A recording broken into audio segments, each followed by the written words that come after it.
E aí, pessoal, bora mergulhar de cabeça em algumas das decisões mais recentes e importantes do Supremo Tribunal Federal. Hoje, a gente vai analisar os destaques da segunda parte do informativo 1182. Vamos juntos desvendar os detalhes de casos que vão desde o processo para criar uma lei até direitos que mexem com a vida de todo mundo.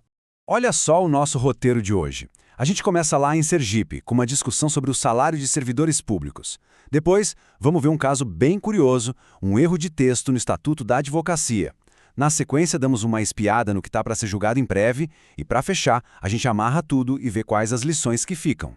Bom, para começar, vamos logo para o nosso primeiro caso do dia. A história toda gira em torno de uma lei de Sergipe e, no fundo, testa os limites do poder da Assembleia Legislativa para mudar projetos de lei que vêm do governador. É uma queda de braço clássica entre os poderes. E a pergunta central que o STF teve que responder foi essa aí. Pode até parecer uma coisa super técnica, né? Mas, na prática, a resposta para essa pergunta mexe diretamente no equilíbrio de poder entre o Executivo e o Legislativo na hora de criar as leis.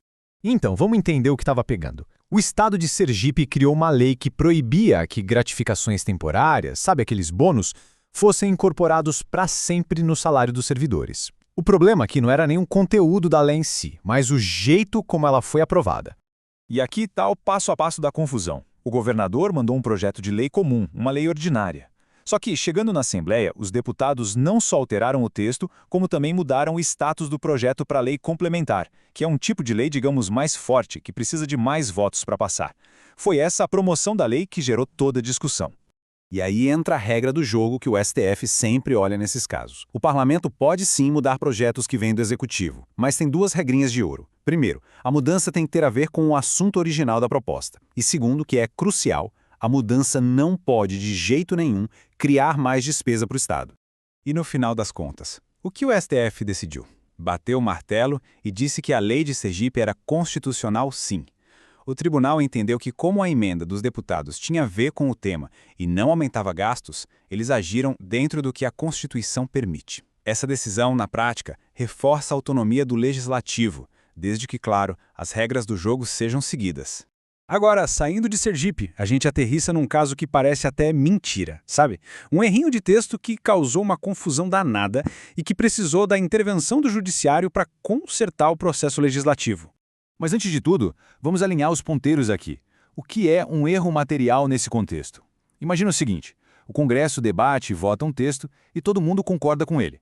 Mas na hora de publicar a lei no Diário Oficial, o texto sai diferente, com um erro. Não é que mudaram de ideia, foi um engano mesmo, na hora de digitar ou compilar. Pois é, foi exatamente isso que aconteceu. O Congresso aprovou uma lei para fortalecer as prerrogativas dos advogados. Tudo certo. Só que na hora de mandar o texto final para a sanção do presidente, por um erro, a lei acabou revogando 2 parágrafos importantes do Estatuto da Advocacia que já protegiam a classe. Ou seja, fez o contrário do que queria.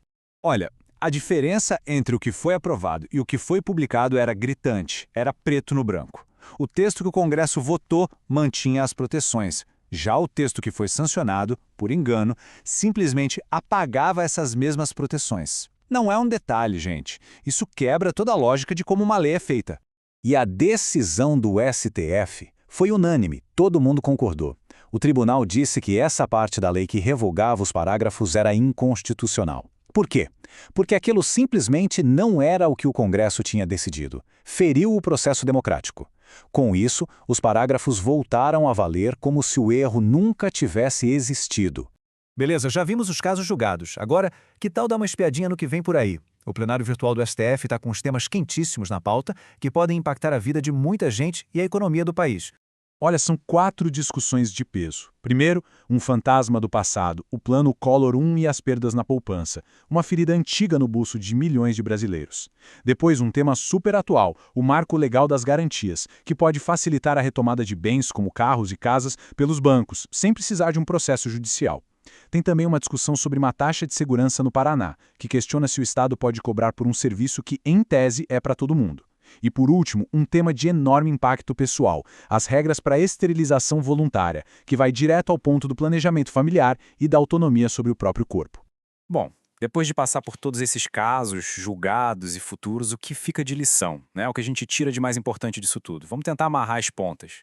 Acho que dá para a gente resumir em 3 grandes recados. O primeiro é que o processo de fazer leis tem regras bem claras, e elas não podem ser ignoradas. A segunda grande lição é que o texto final de uma lei tem que ser um espelho fiel do que foi votado no Congresso. Nada mais, nada menos. E a terceira é que o STF continua a ser palco de decisões que afetam diretamente o nosso bolso, a nossa segurança e as nossas liberdades mais básicas. E para a gente fechar, fica uma reflexão. Por trás de toda essa discussão que parece super técnica sobre como se faz uma lei, o que está em jogo é a proteção dos nossos direitos e da nossa segurança jurídica. Garantir que as leis sejam feitas do jeito certo, no fim das contas, é garantir que a democracia funcione como deve.